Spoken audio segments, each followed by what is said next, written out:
விருப்பத்திற்கு ஏற்ப நெல்லை மத்திய மாவட்ட திராவிட முன்னேற்ற கழகத்தின் சார்பில் இந்தி திணிப்பை எதிர்த்தும் நீட் தேர்வில் தமிழகத்திற்கு விதிவிலக்கு அளிக்க கோரியும்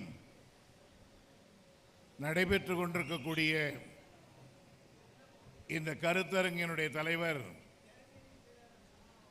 நெல்லை மத்திய மாவட்ட கழக செயலாளர் சகோதரர் அப்துல் வஹாப் அவர்களே,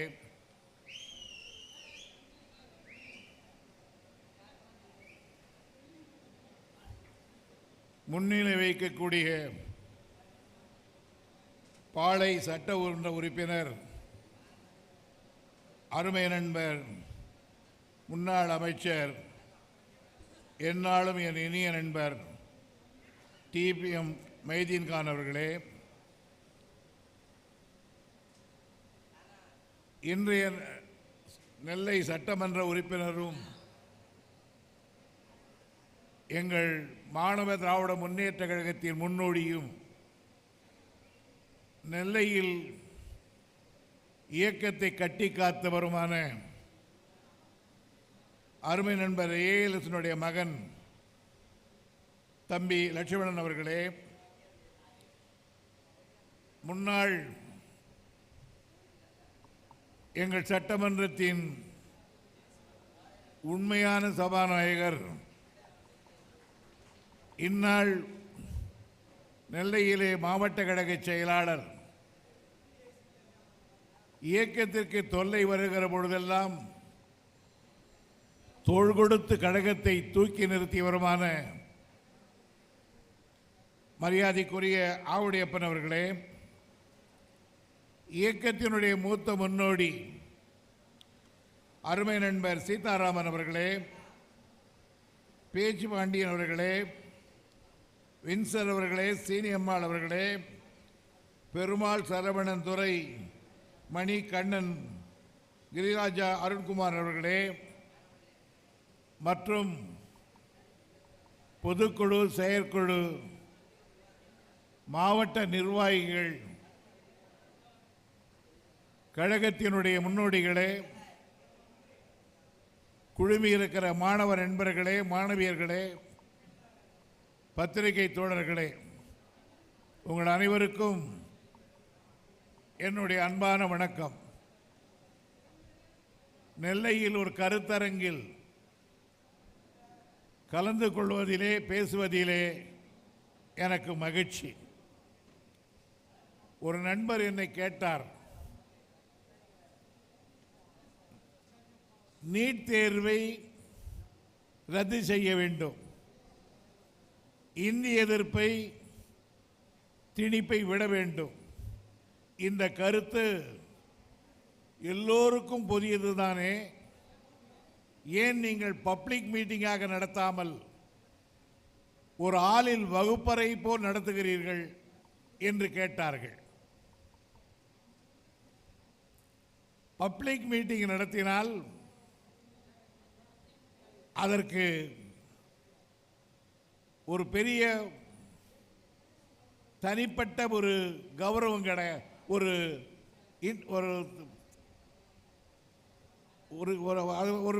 தனிப்பட்ட ஒரு பொறுப்பை ஏற்படுத்தியதை போல் இருக்காது. பப்ளிக் மீட்டிங் நடத்தினால் பாதி பேர் பேசிக்கொண்டிருப்பான், பட்டாணி விற்கிறவன் குறுக்கே போவான், எழுந்து போவான், வருவான். வகுப்பறையில் மாணவர்கள் எப்படி இருக்க வேண்டுமோ அப்படி இருக்க வேண்டும். அதற்காகத்தான் மாணவர்களை நாங்கள் வரவழைத்தோம். இரண்டாவது, நீட் தேர்வும் இந்தி திணிப்பும் பொதுமக்களை உடனடியாக பாதிக்காது. அது முதலில் பாதிப்பது மாணவர்களைத்தான். ஆகவேதான் முழுக்க முழுக்க மாணவர்களை கொண்ட ஒரு கருத்தரங்கம் நடத்த வேண்டும் என்று நாங்கள் தெரிவித்தோம். இங்கே வகாப் அவர்களும் மாவட்ட கழக நிர்வாகிகளும் தலைமை கழகம் நினைத்ததைப் போல் முழுக்க முழுக்க மாணவர்களையும் மாணவிகளையும் உள்ளடக்கி இந்த மண்டபத்திலே உட்கார வைத்ததற்காக நான் அவர்களை பாராட்ட கடமைப்பட்டிருக்கிறேன். நீங்களும் மாணவர்கள், நானும் மாணவர்தான். ஆனால் வகுப்பறையில் சீட்டி அடிக்கிற மாணவர்களாக நாங்கள் இருந்ததில்லை.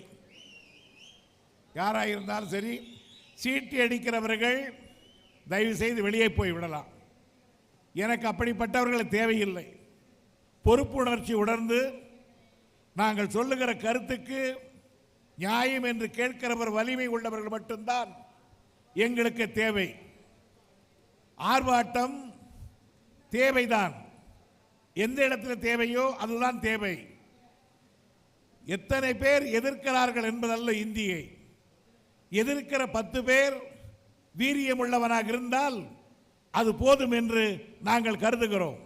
காரணம், அவன் ஒரு யுக புரட்சியை உருவாக்கிவிட முடியும். ஹிட்லர் தன்னுடைய கட்சியை ஆரம்பிக்கிற பொழுது 7 பேர் தான் அவன் கட்சியில் இருந்தான். ஆனால் உலகத்தை ஆட்டி படைத்தான். விவேகானந்தர் சொன்னார், 100 இளைஞர்களை கொடுங்கள், பொறுப்புள்ள இளைஞரை கொடுங்கள், நான் இந்தியாவுக்கு சுதந்திரத்தை வாங்கி கொடுக்கிறேன் என்று சொன்னார். பெட்ரல் காஸ்ட்ரோவின் இடத்திலே ஆரம்பத்திலே 1000 பேர் அல்ல, 100 பேர்களுக்கு குறைவாக சேர்ந்தார்கள். ஆனால் கியூபாவினுடைய விடுதலையை பெற்று தந்தார். ஆகவே எங்களுடைய கருத்து கேட்க வேண்டும், நியாயம் இருந்தால் ஏற்றுக்கொள்ள வேண்டும், சந்தேகம் இருந்தால் இறுதியிலே கேள்வி கேட்கலாம் என்கிற பொறுப்புணர்ச்சி உள்ளவர்கள் மட்டும் எங்களுக்கு தேவை என்பதை நான் தெரிவித்துக் கொள்கிறேன். நண்பர் இளங்கோ பேசுகிற பொழுது இந்த வகுப்பை எடுத்தார். அவர் ஒரு மாதிரியான வாத்தியார், ஆனால் நான் ஒரு மாதிரியான வாத்தியார்.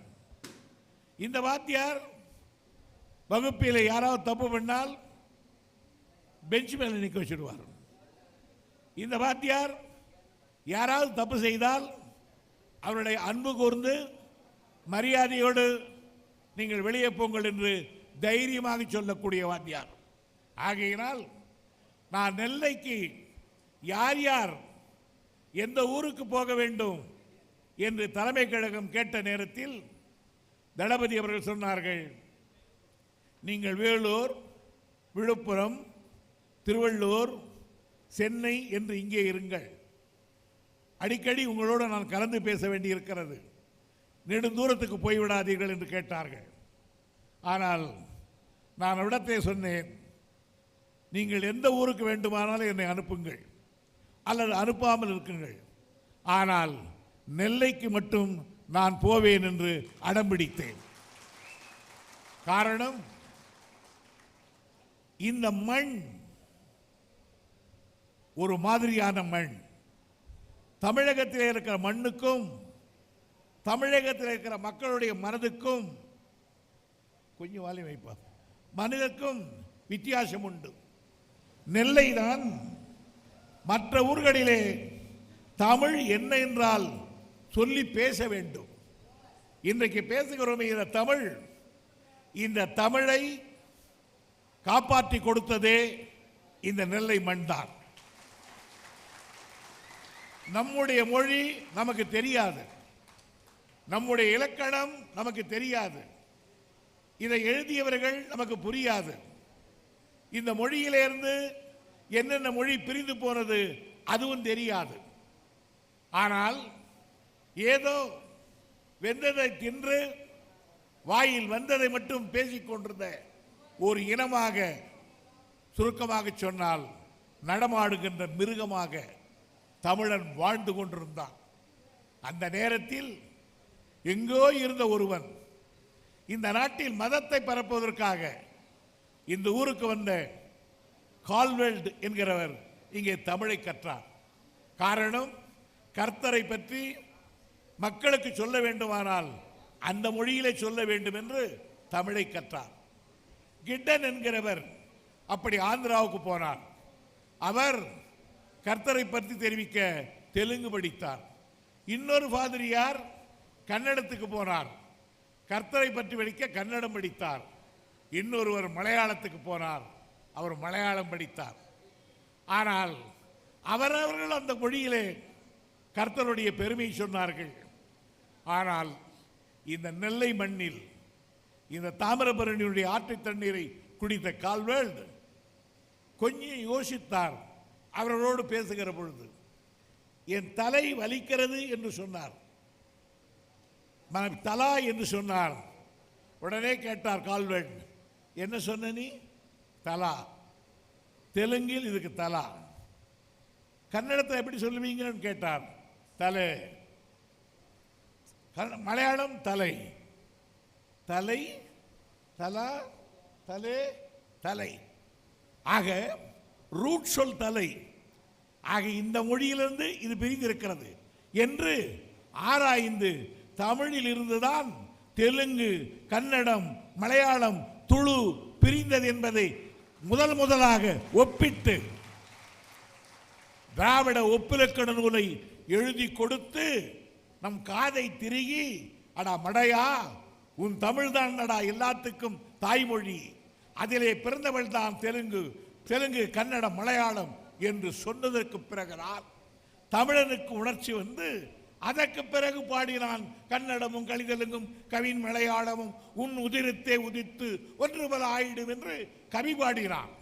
ஆகவே இந்த உலகத்திற்கு ஒரு காலத்திலே அகமும் புறமும் அது பாடி காட்டுகிற கலிங்கத்து பரணியும், ஆடி ஒடிக்கிற சிலம்பும், பாடி மகிழ்கிற 10 பாட்டும், 8 தொகையும், 14 கீழ்கணக்குகளும் எழுதப்பட்ட மொழி வழக்கொழிந்த மொழியாக போன காலத்தில் மீண்டும் அதை தூக்கி நிறுத்திய மண் இந்த நெல்லை மண் என்பதால் இந்த மண் மீது எனக்கு பற்று பாசம் உண்டு. இது ஒரு காரணம்.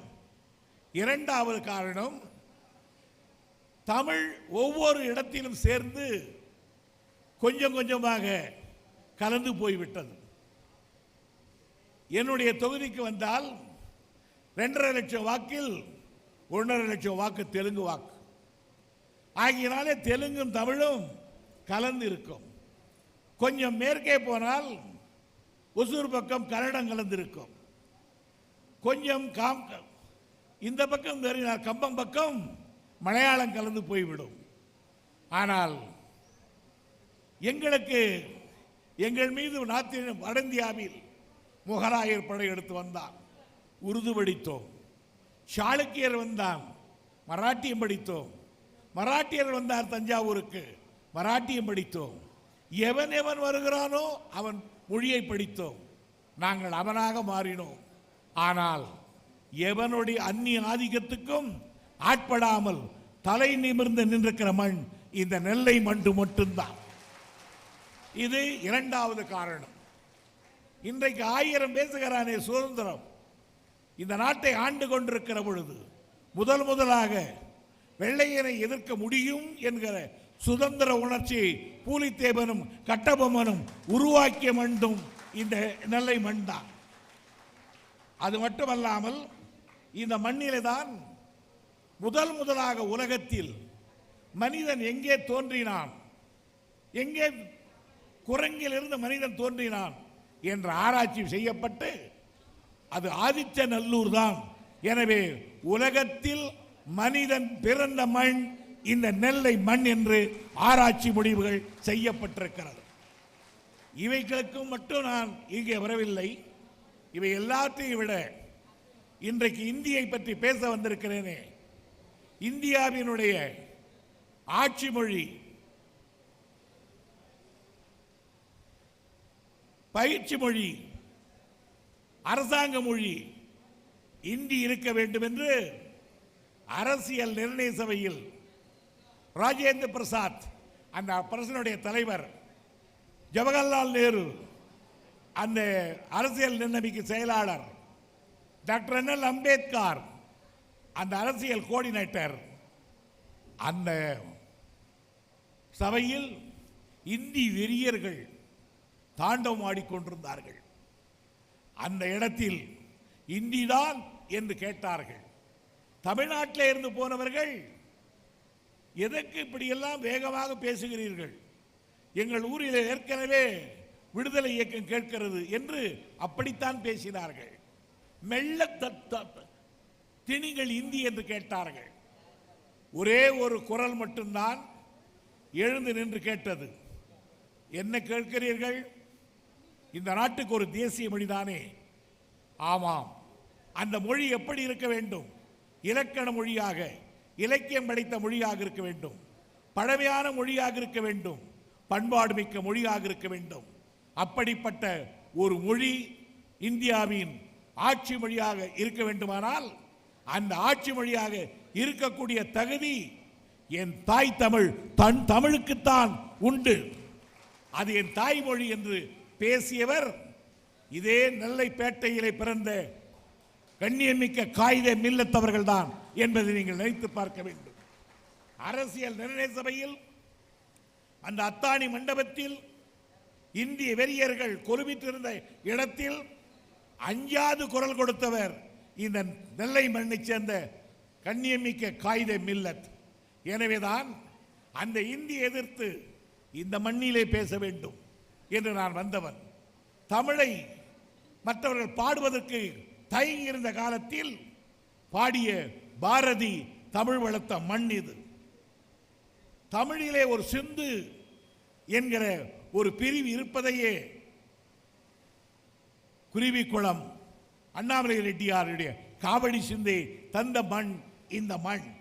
இந்த மண்ணிலே தான் பிள்ளை தமிழை பாடிய குருவர் இருந்தவர்கள். எந்த காரணத்துக்காக என்று சொல்கிறேன் என்றால், இது ஒரு சுயமரியாதை மண். காவேரி கூட காவேரியிலே பிறந்து நம் ஊருக்கு வந்து தகராறோடு நிற்கிறது. கிருஷ்ணா வாட்டர் தகராறோடு நிற்கிறது. பரமிகுளம் ஆளையாறு கேரளத்திலே பிறந்த தகராறோடு நிற்கிறது. முல்லை பெரியார் கேரளத்துக்கு நமக்கு ஜாதி நடக்கிறது. ஆனால் தமிழ் மண்ணிலே பிறந்து தமிழ் மண்ணிலேயே கடலிலே கிடக்கிற ஒரு சுயமரியாதை ஆறு இங்கே இருக்கிற தாமிரபரணி ஆறு. ஆற்றுக்கு கூட சுயமரியாதை உள்ள மண் தாண்டா இந்த நெல்லை மண். ஆற்றுக்கு இருக்கிற சுயமரியாதை ஆறு அறிவு படைத்த மனிதனுக்கா இருக்காது. எனவேதான் என்னை முதல் என் உள்ளம் கவர்ந்த மண். அது மட்டுமல்ல, நான் பொதுப்பணித்துறை அமைச்சராக இருந்த பொழுது அதிகமான அணைகளை கட்டியதும் இந்த மண் தான். நல்லூர் அணை கட்டினேன், வடக்கு பச்சியார் அணை கட்டினேன், கொடுமுடியார் அணை கட்டினேன், கடானா எக்ஸ்டென்ஷன் கட்டினேன், அனுமந்தா நதி அணை கட்டினேன், ரமா நதிக்கு அணை கட்டினேன். இங்கே இருக்கிற தண்ணீரை கொண்டு போய் மருதூர் இடது கால்வாயிலிருந்து வலது கால்வாயிலிருந்து கடைசியாக கருமேனி ஆற்று கொண்டு போய் சேர்த்தேன். மழை காலத்திலே தாமிரபரணியிலே வீணாகிற தண்ணீரை காய்ந்த பகுதியான கருமேனி ஆறு பகுதிக்கு கொண்டு செல்வதற்காக 300 கோடி ரூபாயிலே ஆற்றை இணைக்கிற புது திட்டம் கலைஞர் அவர்கள் உருவாக்கினார்கள். ஒரு பேசின் இன்னொரு பேசினோடு இணைப்பது. அதை செய்தவர் முதலாக ராஜேந்திர கரிகால சோழன். கரிகாலன்தான் காவிரி ஆற்றையும் வெண்ணாற்றையும் கட்டினான். அந்த கட்டுகிற இடம்தான் வீரநாராயண ஏரி. அதற்கு பிறகு கலைஞர் அவர்கள் தான் தாமிரபரணியையும் கருமேனியாரையும் இணைத்து கட்டு என்றார்கள். அதற்காக நான் டெண்டர் விட்டு போனேன். 300 கோடி ரூபாயிலே அதை கமிஷன் வரவில்லை என்று இன்னும் நிறுத்தி வைத்திருக்கிறார்கள் பாதியிலேயே. எனவே இந்த மண்ணில் நான் செய்த பணிகள் அதிகம். எனவே தான் இந்த ஊருக்கு நான் வர வேண்டும் என்று பெருமையோடு நான் இங்கே வந்திருக்கிறேன். நண்பர்களை நான் கேட்கிறேன், நான் எந்த உணர்வோடு வந்தேனோ அந்த உணர்வுக்கு மதிப்பளித்து கொஞ்ச நேரம், ஒரு 45 நிமிடம் வேண்டாம், ஒரு 40 நிமிடம், அது கூட வேண்டாம், ஒரு 35 நிமிடம் உங்கள் மனதை கட்டுப்படுத்தக்கூடாதா? இந்த தமிழுக்காக ஒரு 35 நிமிடம் ஒதுக்கக்கூடாதா? எனக்காக அல்ல, நான் இந்த இந்திய எதிர்ப்பை நடத்தியவன், 65லேயே சிறை கம்பிகளை எண்ணியவன், போராட்டத்தை நடத்தியவன், அந்த வரலாற்றை படைத்தவன். இப்பொழுது நான் பழுத்த மட்டை. இன்னும் கொஞ்ச நாளிலே இந்த மட்டை கீழே விழுந்து விடலாம். ஆனால் நீங்கள் குறித்து உங்களை அந்த இந்தி என்கிற பூச்சி அழித்துவிடக் கூடாது என்பதால் ஆதங்கத்திலே தான் நான் இங்கே நின்று பேசிக் கொண்டிருக்கிறேன். காரணம், இதை எதிர்க்க வேண்டிய பொறுப்பு ஆளுங்கட்சியில் இருக்கிறது. என்ன செய்வது? ஆளுங்கட்சியோ சவலையாக போய்விட்டது. அதனால் எங்களுக்கு மிக கவலையாகவும் போய்விட்டது. அவர் சொன்னார், ஒரு நீட் தேர்வு. இந்த நீட்டு தேர்வை நாம் ஒன்றும் நீட்டு தேர்வு எம்பிபிஎஸ்ஸுக்கோ மற்றதுக்கோ டெஸ்ட் வைக்காமல் எழுதலை. அவன் என்னதான் +1 பாஸ் பண்ணியிருந்தாலும் அதுக்கப்புறம் ஒரு டெஸ்ட் வச்சு அதுக்குள்ள உங்கள் அப்பா யாராவது படிச்சிருக்காங்களா உங்கள் வீட்டில்னு கேட்டு, யாருமே படிக்கலை எங்கள் வீட்டிலன்னா அதுக்கு ஒரு மாதிரி கூட போட்டு பேக்வர்ட் கிளாஸை முன்னால் கொண்டு நிறுத்தி நாங்கள் படிக்க வச்சோம். அவன் என்ன சொல்கிறான், ஏக்மா தோ துக்கடா, ஒரே ஒரு கேள்வி ஒரே தரம், நான் பண்ணி முடிச்சிடுறேன்னா. நீ பண்ணலாம்பா, இந்த ஊரில் பேக்வர்ட் கிளாஸ் பிற்படுத்தப்பட்ட சமுதாயம் அவர்களுக்கெல்லாம் நான் கொடுறோம், அதெல்லாம் கிடையாதுன்னுட்டான். அது கூடாதுன்னு நாம் சொன்னோம். சட்டமன்றத்தில் ஒரு தீர்மானம் போட்டோம். அந்த தீர்மானத்தில் மத்திய சர்க்கார் ஒரு சட்டம் கொண்டு வந்திருக்கலாம், ஆனால் தமிழ்நாட்டுக்கு அதுக்கு ஒரு விதிவிலக்கு வேண்டும் என்று கேட்டோம். ஆளுங்கட்சியில் ஒரு மந்திரியை கேட்டார், அது எப்படிங்க இந்தியாவில் ஒரு சட்டம் போடுறான், தமிழ்நாட்டுக்கு மட்டும் எப்படி விதிவிலக்கு? அந்த மந்திரியை கேட்டேன், நீ இந்தியாவின் அரசியல் சட்டம் படிச்சிருக்கியான்னு கேட்டேன். நம்ம அந்த மாதிரியெல்லாம் இல்லைங்க, நமக்கு தெரிஞ்சது வேறு ஏதோ இருந்தாலும் படிச்சிருக்கிறேன், அது படிக்கலைன்னா. கரெக்ட், இந்தியாவின் அரசியல் சட்டத்தையாவது பார்த்துருக்கியான்னு. பரிச்சயம் இல்லைன்னு. வெரி குட், உனக்கு தாண்டா மந்திரி பதவி கொடுத்துருக்காங்க. நான் சொன்னேன், இப்போ நான் சொல்கிறேன் கேட்டுக்கோ. இந்தியாவின் அரசியல் சட்டத்தில் the constitution applicable all India, இந்த அரசியல் சட்டம் இந்தியாவுக்கு முழுக்கும் அமலுக்கு வரும், except and Jammu and Kashmir. இந்த அரசியல் சட்டம் இந்தியா முழுவதுக்கும் அமலுக்கு வரும், ஜம்மு காஷ்மீருக்கு இது பொருந்தாது, கொடுத்துட்டாங்க. மத்திய சர்க்கார் என்ன சட்டம் போட்டாலும் the act applicable all India except and Jammu and Kashmir, எல்லாருக்கும் பொருந்தும். தம்பி என்னால் அதிகம் பேச முடியாது, நானே இதிலிருந்து பேசிக்கிட்டு இருக்கேன், கொஞ்சம் அருள் கூர்ந்து படுங்க நீங்கள். ஏன்னா இவரோட குரல் உயர்த்துறதுக்கு I am too tired, so அதனால் கொஞ்சம் இருங்க. அப்போ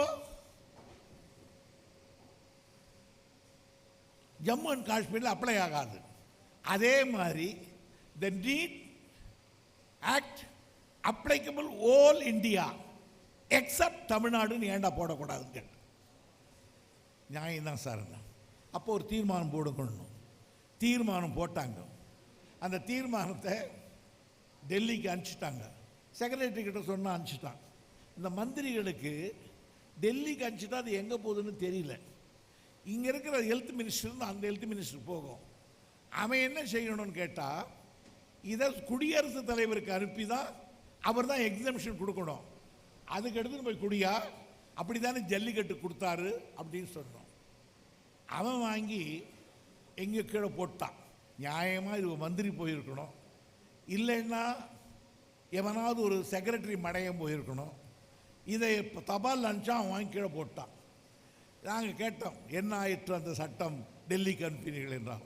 டெல்லி போய் ஜனாதிபதிக்கு போயிருக்கிறதுன்னா, ஜனாதிபதிக்கு போயிருக்குன்னா.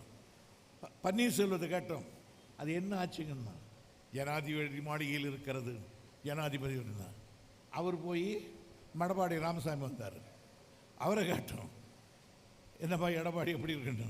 அது டெல்லிக்கு போயிருக்கு ஜனாதிபதி மாளிகைன்னா. எல்லாம் ஒருத்தர் கேட்டான், நம்ம ஆள் எழுதி கேட்டான், யோ எவ்வளோ நாள் ஐயா வச்சுருக்கிறீங்க ஜனாதிபதி மாளிகையில், அது என்னையா உண்டு இல்லைன்னு சொல்லுங்களேன்னா. அப்படி ஒரு சட்டமே எங்கள் கிட்ட வரலன்னா, இப்படி ஒரு தீர்மானமே எங்கள் கிட்ட வரலன்னா. அங்கேருந்து நேராக வந்து இவனை கேட்டாங்க, தீர்மானமே வரலன்றான். அது என்னன்னு இங்கே தான் எங்கே வச்சேன் நான் அதை தேடி பார்க்குறேன்னா சென்ட்ரல் கவர்மெண்ட் ஹெல்த் திட்டத்தில் இது நடந்து இத்தனை மாதம் ஆச்சு. இதுக்கு இடையில் இத்தனை மந்திரிகள் டெல்லிக்கு போகிறாங்க. போய் மந்தியா எம்பிக்களாக போய் பார்த்தாங்க. அங்கே ஒரு டெப்டி ஸ்பீக்கர் இருக்கார் தம்பிதோரை, அவர் போகிறாரு. பிரதம மந்திரியை பார்க்குறாங்க, கூட இருக்கிற மந்திரியை பார்க்குறாங்க. ஒருத்தராவது இந்த நீட் எக்ஸம்ஷன் தீர்மானம் என்னாச்சுன்னு கேட்கல. இவங்க போய் அங்கே பார்த்து இப்போ ஏதாவது ரெண்டாவது இன்னொரு பெரிய பிரச்சனை, அங்கே போய் பேசணுன்னா இவனுக்கு ஹிந்தி தெரியாது. இவனுக்கு தெரிஞ்சது ஒன்று தாய்மொழி பற்று, இன்னொன்று ஆங்கிலம் தெரியாது. அதனால் கொஞ்சம் நஞ்சு ஆங்கிலத்தை என்ன பண்ணுறாங்கன்னா நீட் தேர்வுக்கு அப்ளை பண்ணாமல் அங்கே போனார். யார்? ஓபிஎஸ். பிரதம மந்திரி பார்த்தார். நமஸ்கார். அச்சா, what mister OPS? Sir, prime minister sir, I am good person. Don't believe Edappadi bad fellow. Don't believe Edappadi bad fellow. Don't believe. English பேசுகிறான். அச்சா பகத் அச்சா. அவங்க போனான். எடப்பாடி பண்ணார். Sir, I am good with you. Don't believe OPS bad fellow, cheated ஃபெலோன்னு. அவன் பார்த்தான். குட். கூட ஒருத்தன் கேட்டான், என்ன சார் அவனையும் கூட்டுன்றீங்க இவனையும் கூட்டுன்றீங்களே? அவர் சொன்னார், மோடி, நமக்கு வாய்த்த அடிமைகள் நல்ல அடிமைகள் கிடைத்திருக்கிறார்.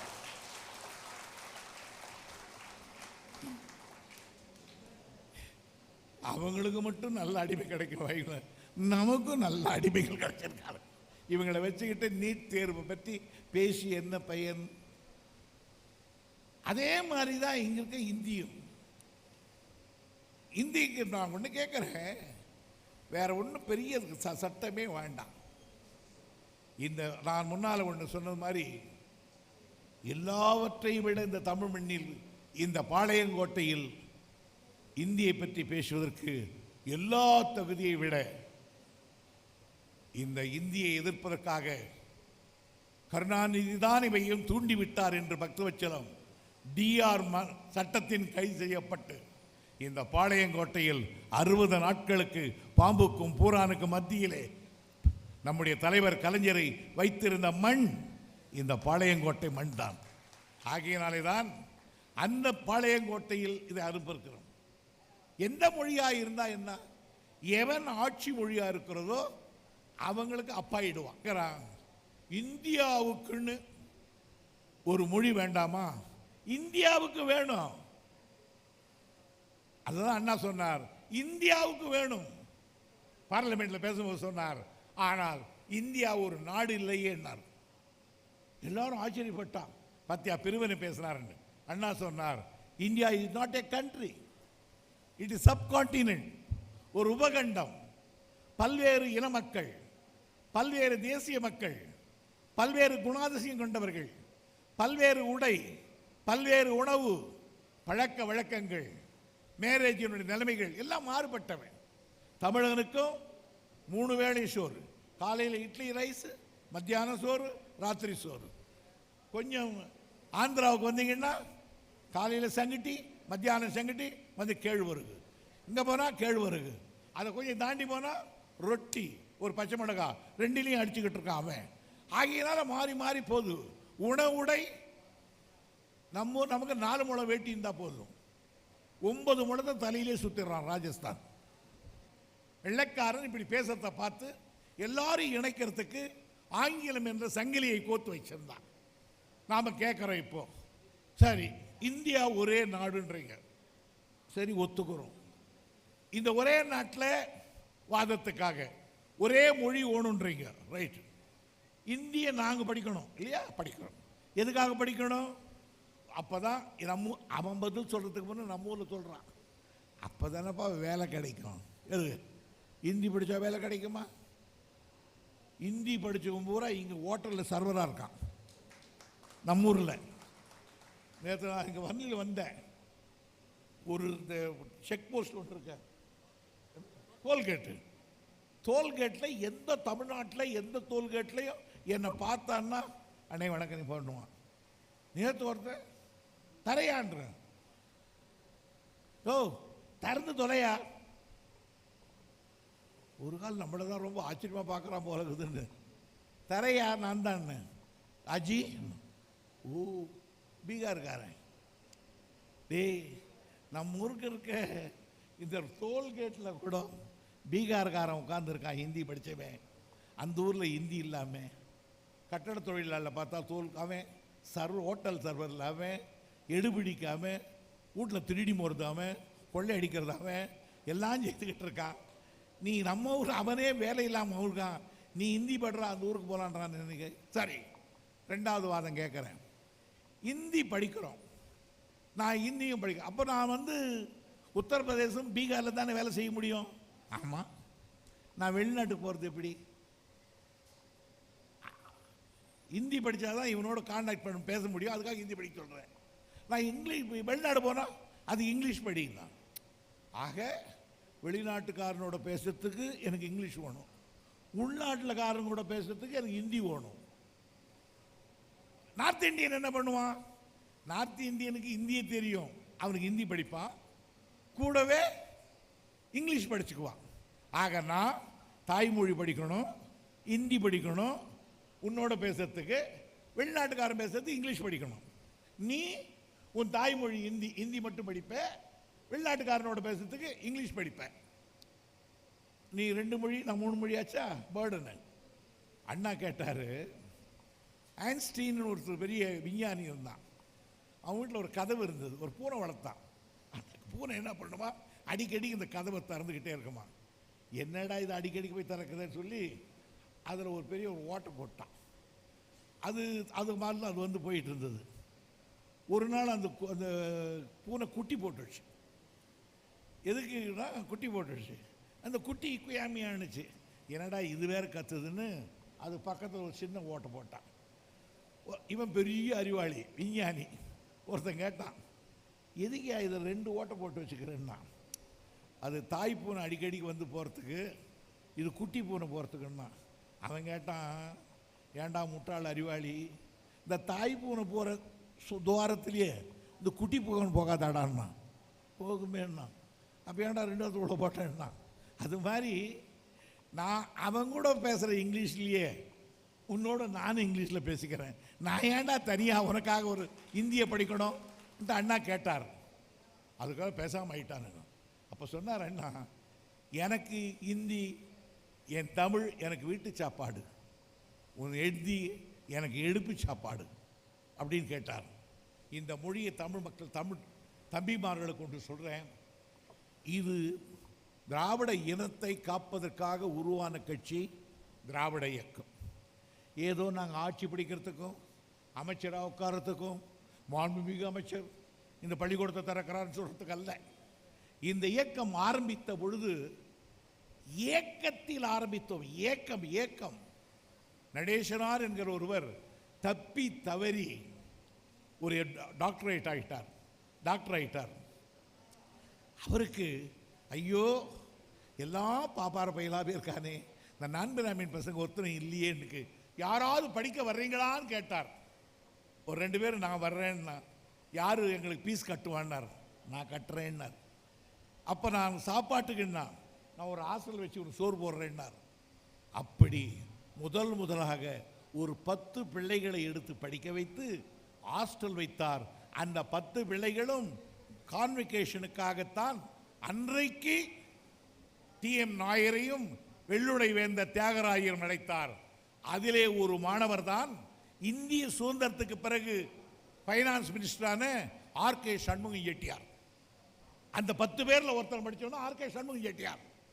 உடனே இதை பார்த்த நான் பிராமின் ஃபீலிங் உள்ள வெள்ளுடை வேந்த தியாகராயர், ஏன் இந்த இயக்கத்தை இவர்களெல்லாம் ஒன்று சேர்க்க ஒரு கட்சி ஆரம்பிக்க கூடாதுன்னு கேட்டார். அந்த கட்சி தான் அன்றைக்கு பிராமணர் அல்லாத இயக்கம், அதை ஆரம்பிப்பதற்கு ஒரு ஜஸ்டிஸ் பத்திரிகை ஆரம்பிக்கப்பட்டது. அந்த காரணத்தால் ஜஸ்டிஸ் கட்சி என்று அதற்கு பெயர் வந்தது. அந்த இயக்கத்தின் நோக்கம் பிற்படுத்தப்பட்ட மாணவர்களை முன்னேற்றம் செய்வதுதான். இதில் எங்களுக்கு எந்தவித மாறுபாடும் இல்லை. அந்த இயக்கம் தான் தமிழை எதிர்க்கிறது என்பது, இந்தி வருகிறது என்பதை 38 எதிர்த்தோம். 38 திமுக கிடையாது, 38 திக கிடையாது. ஆனால் இந்தியை அன்றைக்கு எதிர்த்தவர்கள் யார் என்று கேட்டால் மறைமலை அடிகள், உமா மகேஸ்வரன் பிள்ளை அவர்கள், பசுமலை சோமசுந்தர பாரதி அவர்கள், ஈழத்தடிகள், இவர்களெல்லாம் எதிர்த்தார்கள். நான் யார் யார், பசுமலை சோமசுந்தர யார் யார், உமா மகேஸ்வரன் பிள்ளை யார் என்று நான் உங்களுக்கு கிளாஸ் எடுத்தால் போர் அடிச்சிடும். நான் தலைப்புச் செய்திகளை சொல்றேன், நீங்கள் விரிவான செய்திகளை நீங்கள் தான் தந்தாக வேண்டும். இவையெல்லாம் போச்சு, படிங்க கொஞ்ச நேரம். துரைமுருகன் சொன்னாரே, யார் அந்த நாவலர் சோமசுந்தர பாரதி, கேட்டு பாருங்கள். அவர்களெல்லாம் எதிர்த்தார்கள். அதிலே அன்றைக்கு சுயமரியாதை இயக்கத்தை வைத்திருந்த ஐயா அவர்கள் எதிர்த்தார், பெரியார். அதற்காக 2 ஆண்டு காலம் அன்றைக்கு அவருக்கு சிறைச்சாலை, அறிஞர் அண்ணாவுக்கு 9 மாத காலம் சிறைச்சாலை. அந்த போராட்டம் ஒரு கட்டம். அந்த போராட்டத்தின் விளைவு ராஜகோபாலாச்சாரி தான் அன்றைக்கு இந்திய கொண்டு வந்து திணித்தவர். ஆனால் அதே ராஜகோபாலாச்சாரி 65 நாங்கள் இந்தி எதிர்க்கிற பொழுது எங்களோடு சேர்ந்து கொண்டு இந்தி எதிர்த்தார். அது வரலாற்றிலே ஒரு பெரிய தலைகீழ் மாற்றம். 38 இந்தியை எதிர்த்து 2 ஆண்டு காலம் ஜெயிலுக்கு போன பெரியார் 65 இந்திய எதிர்ப்பு போராட்டம் வேண்டாம் என்று குரல் கொடுத்தார். இது அரசியல ஏற்பட்டோம். ஆனால் 38 எதிர்த்து 65 எதிர்த்தவர் பேரறிஞர் அண்ணா அவர்கள், அவரோடு சேர்ந்திருக்கிற நாங்கள். ஆக இந்த போராட்டம் அன்றைக்கே களபலி, தாளமுத்து நடராஜன் போன்றவர்கள் எல்லாம் சிறைச்சாலைக்கு போனார்கள். பிறகு இந்தியை திணிப்பதை கொஞ்சம் நிறுத்தினார்கள். நான் நீண்ட வரலாற்றை, கிட்டத்தட்ட 38 துவங்கிய ஒரு போராட்டம், இது 2018, சுமார் 60 ஆண்டு கால வரலாற்றை இந்த அரை மணி நேரத்தில் நான் சொல்ல முடியாது. ஆனால் இதை நான் தலைப்பு செய்திகளாக சொல்லிவிட்டு போகிறேன். தமிழ் அறிவுமிக்க தாமிரபரணி தண்ணீரை குடித்திருக்கிற நீங்கள் இதை அடுத்த முறை நீங்கள் தெரிந்து கொள்வீர்கள் என்பதற்காகத்தான் இதை நான் சுட்டிக்காட்ட விரும்புகிறேன். பிறகு 48 அவினாசி செல்லியார் அவர்கள் ஒரு தமிழன் தான் முதலமைச்சராக வந்தார், கல்வி அமைச்சராய். அவர் இந்தியை திணித்தார். அப்பொழுது அறிஞர் அண்ணா அவர்கள் தலைமையில் எதிர்த்தார்கள். இந்தியை திணிப்பார்கள், நாம் எதிர்த்தால் ஒதுக்கிக் கொள்வார்கள். இல்லை இல்லை, சும்மா சும்மா சும்மா. மறுபடியும் இந்தி திணிப்பார்கள், சும்மா சும்மா. இந்த பஸ்ஸில் போவான், பக்கத்தில் இருக்கிறவங்க அப்படி இடிப்பான், சும்மா சும்மா சாரி சாரி இருக்கும். இந்த பஸ்ஸில் போவான், இந்த பெண்கள் இருக்கும் அப்படி இடிச்சிடுவான், மிஸ்டர் இருக்கும் சாரி சாரி சாரி. அந்த மாதிரி அவன் இந்தியை திணிப்பான். யார் அவன் இந்தியை திணிக்கிறவனா? இல்லை இல்லை, சும்மா சும்மா சும்மா, இப்படியே பண்ணுறான். அதுக்கப்புறம் நயோதயா பள்ளி கொண்டு வருவான், யாரா கொண்டாடுறா? சும்மா சும்மாடுவான். இப்படியே 60 ஆண்டு காலம் நம்ம கண்ணுக்கு இருக்கான். அவங்களுக்கெல்லாம் இப்போ என்னன்னு கேட்டா, எல்லாரும் அடிமை ஆயிட்டான். இதுதான் தக்க நேரம். இந்தியா முழுவதும் காங்கிரஸ்காரர்கள் கொஞ்சம் நியாயம் தெரிஞ்சவர்கள். பண்டித ஜவஹர்லால் நேரு சொன்னார், இந்தி பேசாத மக்கள் விரும்புகிற வரையில் இந்தியை திணிக்க மாட்டோம்னு சொன்னார். இப்படி பல பேர் நியாயமான காங்கிரஸ்காரெல்லாம் இருந்தான். ஆனால் இந்திய திணிப்பதில் எந்த நியாயமானவனும் பிஜேபியில் கிடையாது. அவர்களுக்கு ஒரே எண்ணம் இந்திய திணிக்கிறது, காவி உடைய கட்டுறது, மசூதிகளை இடிப்பது. இதில் மாறுபட்ட கருத்து கிடையாது. ஆகையினால் அவர்களுக்கு வட இந்தியா முழுவதும் ஜெயிச்சுட்டாங்க. ஆந்திரா அலைன்ஸில் அடிமை ஆயிடுச்சு. கர்நாடகா அந்த தேர்தலில் பிடிச்சிடுவாங்க. அவர்கள் எட்டி பார்க்காத இடம் வெஸ்ட் பெங்கால், இன்னொரு இடம் கேரளா, இன்னொரு இடம் நுழையாத இடம் தமிழ்நாடு. இந்த தமிழ்நாட்டிலே எப்படி நுழைவது என்று பார்த்தால், இப்பொழுது இருக்கின்ற இந்த ஆட்சி இன்றைக்கு ஜெயலலிதா இருக்கிற வரையில கூட கொஞ்சம் பயந்தார்கள். ஜெயலலிதாவை பார்த்து எனக்கு 1000 கருத்து வேறு அந்த அம்மாவோட உண்டு. ஆனால் அந்த அம்மாவினுடைய உறுதியான விடாப்பிடி குணம் எனக்கு பிடிக்கும். அவர் யாரா இருந்தாலும் சரி இருக்கும். ஆமா, சிரிப்பாகவும் சிரிக்கும், இருக்கும். பாராகுறைக்கு எனக்கு எதிர்ச்சியாக இருக்கு. நான் தான் அதுக்கு எதிர்ச்சியால் இருக்கிறேன். சில நேரங்களில் ரொம்ப நல்லா பேசுவோம். புக் எடுத்து வந்து இங்கே வச்சுக்கோ, என்ன புக்ஸ் படிக்கிற துரைமுருகன் அப்படின்னு. நான் ஒரு நாள் 4-5 புத்தகம் வச்சுருந்தேன். சபையில் எவனாவது அறுக்கிறப்போ இதையால் படிச்சுட்டுங்களான்னு. அப்போ சொன்னால், நான் வந்து கெட்டில் பீன்னு ஒரு பிரிட்டிஷ் ஹிஸ்ட்ரி, யாரும் கெட்டில் பீன்னு ஒருத்தன், இங்கே இருக்கிற நண்பர்கள் யாராவது ஹிஸ்ட்ரி படித்த ப்ரொஃபஸர் தான் தெரியும், அது படிச்சுக்கிட்டு இருந்தேன். சொன்னால், you are interested in history? Yeah. Are you student of history? No, I am student of economics in BA. Politics and Public Administration in MA. Law College. So I am not a student of English history, but I like history. If it's so, why not you read Fisher? He's a good author for English history. அந்த அம்மா சொல்லி தான் Fisher ஆத்தரை படித்தேன் நான். அந்த அளவுக்கு நைஸாகவும் இருப்பாங்க, சில நேரங்களில் முரட்டாகவும் இருப்பாங்க. அது ஒரு மாதிரி. அந்த அம்மா உட்காரத்துக்கு இவங்க வீட்டில் சேர் எடுத்து போகும். மோடியை பார்க்கறதுக்கு இந்த அம்மா போகுது. அவர் சேர் போட்டிருக்கார். No mister Modi, I brought my chair. அதுக்கு சேர் எடுத்தாங்க. அந்த மாதிரி ஒரு மாதிரி ஒரு கிறுக்கு. ஆனால் இவனுங்க அது போனதுக்கு அப்புறம் இவங்க எல்லாமே சைபரா, 10 குறைக்கு 2 ஆயிட்டாங்களா, ரொம்ப நிம்மதி. நனைஞ்சு ஆட்டுக்கு நரி ஒத்துக்கிற மாதிரி ஆகிப்போச்சு. என்னாச்சு, அது நரி ஒத்துக்கிட்ட மாதிரி ஆகிப்போச்சு. ரொம்ப பெருகான். இப்போ இவங்க இந்தியை பற்றி எவனாவது பேசினா, இந்தி தானே, ஓ இந்தி எதிர்க்கிற. நாளை காலையில் CBI வர்றான் எதிர். Sir, I am not saying sir, I am Hindi sir, my son running sir, I am Hindi sir. No sir, அச்சா சார், பச்சா சார். என்னையா பண்ணிடுவான், இந்தி திணிக்கிறான் மொத்தம் கேட்டான். ஓ, என்ஃபோர்ஸ்மெண்ட் டிபார்ட்மெண்ட் அனுப்பிட்டான். மறுநாள் மனைவியோடு போனான், பிள்ளையோடு போனான். நேற்று தளபதி சொன்னார், யாரோ ஒரு மந்திரி கூட வந்தானா ஃப்ளைட்டில். என்னன்னா, என்னை பார்க்கறதுக்கு 100கணக்கான மணிக்கணக்காக உட்கார வச்சு பார்க்குறான் காத்திருந்து. என்ன அந்த CBI ஆஃபீஸில் 3 நாளாக உட்கார வச்சு 3 நிமிஷம் தான் பார்க்குறான். நான் காத்துக்கிட்டு இருக்கேன். அந்த அளவுக்கு டெரர் பண்ணிட்டான். டெரர் பண்ணி சொல்கிறான், படவா எல்லாரும் இந்தி ஆதரிக்கணும். நீங்கள் எதை ஒன்று ஆதரிங்க, இந்தி என்னங்க, நீங்கள் கொரியா மொழி சொல்லுங்க, நாங்கள் ஆதரிக்கிறோன்னா. இதை யாரா எதிர்க்கிறான்னு பார்த்தா, எல்லா கட்சியும், பாதி கட்சிகள், அப்படி இப்படி கட்சிகள். இதை வெகுமிட்டாக எதிர்க்கிறது திமுக தான். அந்த திமுகவிலும் ஆற்றல் மிக்க ஒரு மாவீரன் கலைஞர், ஒரு போராளி, 14 வயதில் இந்தி எதிர்த்து கொடி பிடித்தவர். இன்னைக்கு 94 வயது, 80 வருடங்கள் இந்தி எதிர்த்தே போராளி. அவர் சொன்னார், என் கல்லறையில் எழுதுகிற பொழுது, இங்கே இன்றுதான் இந்த போராளி ஓய்வாக உறங்குகிறான் என்று எழுதுங்கள். என் வாழ்நாள் முழுவதும் போராட்டமாக இருக்கிற இந்தி எதிர்த்தவர். அவருக்கு இப்போ என்னன்னு கேட்டால், உடல்நலம் சரியில்லை சொல்லியிருக்காங்க. கருணாநிதிக்கு 94 வயசு ஆயிடுச்சு, உடல் சரியில்லை, பேச முடியல. ஸோ அது கிழட்டு சிங்கம் ஆயிடுச்சு, அதால் வேட்டையாட முடியாது அப்படின்னு சொல்லியிருக்காங்க.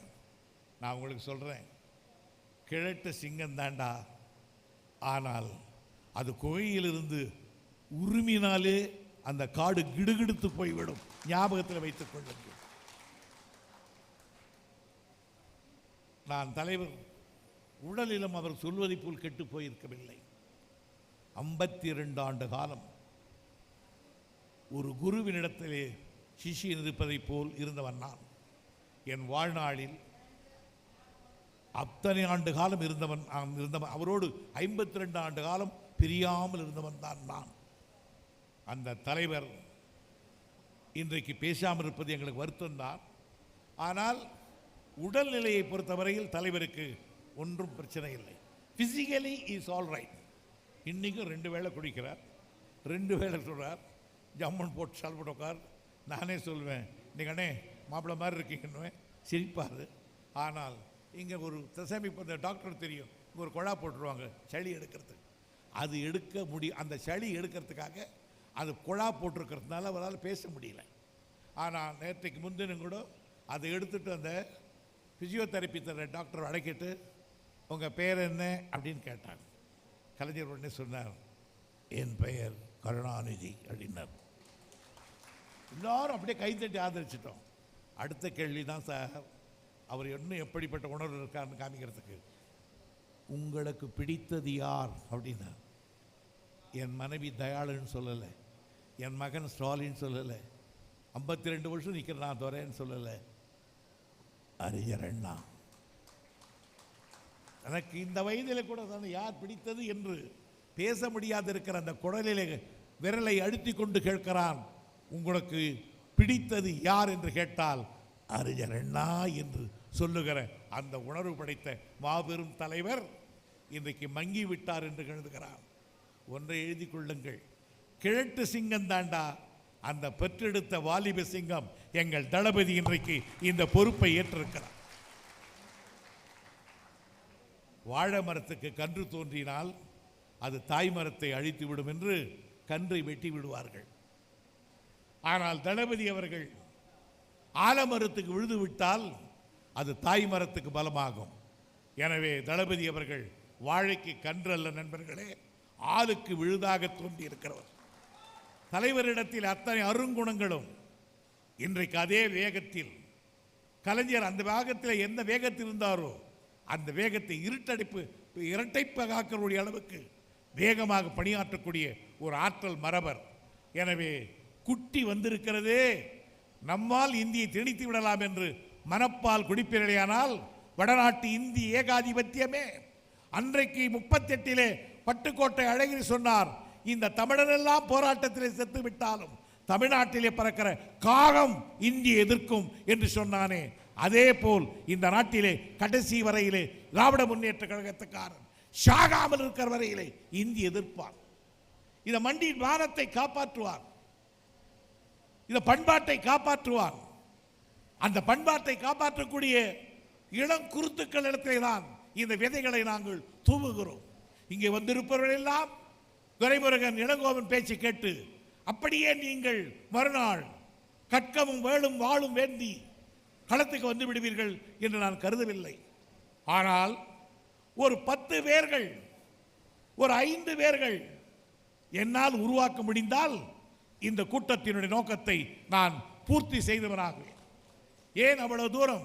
65 போராட்டத்தில் என்னோடு சிறைச்சாலை இருந்தவர்கள் 260 பேர்கள்.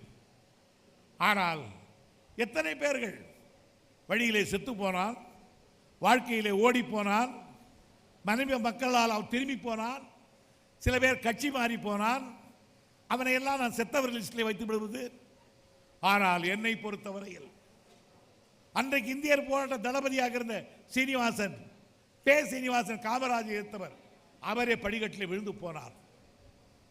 கடைசி நாள் எங்களை வேட்டையாட போலீஸ் வந்த பொழுது நான், எல் கணேசன், கோபாலசாமி அத்தனை பேரும் ஒரு இடத்துல இருந்தோம்.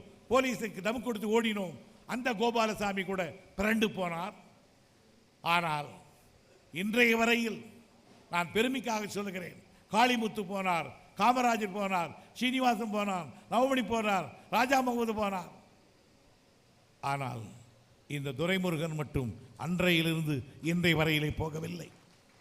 இப்படி சில பேர் இருக்கிறோம். பைத்தியகாரத்தனம் என்கிறீர்களா? ஆமாம், தமிழ் மீது ஏற்றப்பட்ட பைத்தியகாரத்தனத்தில் இருக்கிறோம், கொள்கை வெறியில் இருக்கிறோம். காரணம், அந்த கொள்கை வெறி மற்ற இடத்திலே விளைவது சகஜியம். ஆனால் மாணவர் மத்தியிலே அது பரப்ப வேண்டும் என்பதற்காகத்தான் இந்த 2 கருத்துக்களையும் உங்கள் முன்னாலே நாங்கள் வைத்திருக்கிறோம். மற்ற ஊர்களிலாவது ஊதி பத்த வைக்க வேண்டும். நெல்லை மாணவர்கள் கற்பூரமலை தீயை காட்டினாலே பற்றி கொள்ளும் என்று எனக்கு நன்றாக தெரியும். நான் 1965 இந்த மண்ணை பார்த்திருக்கிறேன். கிட்டத்தட்ட 55 ஆண்டு காலம் உங்களை நான் நேசித்திருக்கிறேன். எனவே இங்கே கூடியிருக்கிற மாணவர்களே, மாணவியர்களே, உங்களிலே எத்தனை பேர் இந்தி போராளியாக வர இருக்கிறீர்கள்? நம்மிலே ஒருவன் போலீஸுக்கு மார்பு காட்டி குண்டு துடைக்க செத்து போனான். ராஜேந்திரன் சிலையாக நிற்கிறான். இன்னொருவன் மாயவரன் சாரங்கபாணி, அவன் தீக்குடித்து இறந்து போனான். உலகத்தில் நண்பர்களே, ஒரு மொழிக்காக தீ குடித்த வரலாறு நம்முடைய வரலாறு தான். ஒரு மொழிக்காக துப்பாக்கி குண்டை ஏந்தியவன் நம்முடைய மாணவர் தான். எனவே 60 ஆண்டு காலம் திராவிட முன்னேற்ற கழகத்தினுடைய 100 ஆண்டு கால வரலாற்றில் எத்தனையோ காம்ப்ரமைஸ் ஏற்பட்டது உண்டு. பார்ப்பனர்களை எதிர்த்தோம், கடைசியிலே பார்ப்பனியத்தை மட்டும்தான் எதிர்த்தோம். கடவுள் இல்லையே இல்லை என்று சொன்னோம். பிறகு ஒன்றே கடவுள், ஒருவரே தேவன் என்று காம்ப்ரமைஸ் செய்து கொண்டோம். ஆனால் 2 விஷயத்தில் திராவிட இயக்கம் தன்னுடைய வாழ்நாளில் காம்ப்ரமைஸ் செய்து கொண்டதில்லை. ஒன்று வகுப்பு வாரி கொள்கையிலே, இரண்டாவது இந்தி எதிர்ப்பு கொள்கையிலே நாங்கள் இதுவரையிலே காம்ப்ரமைஸ் செய்தில்லை. எனவே 1938 முதலாக இது தலைமை தாங்கியவர் நாவலர் சோமசுந்தர பாரதியார்.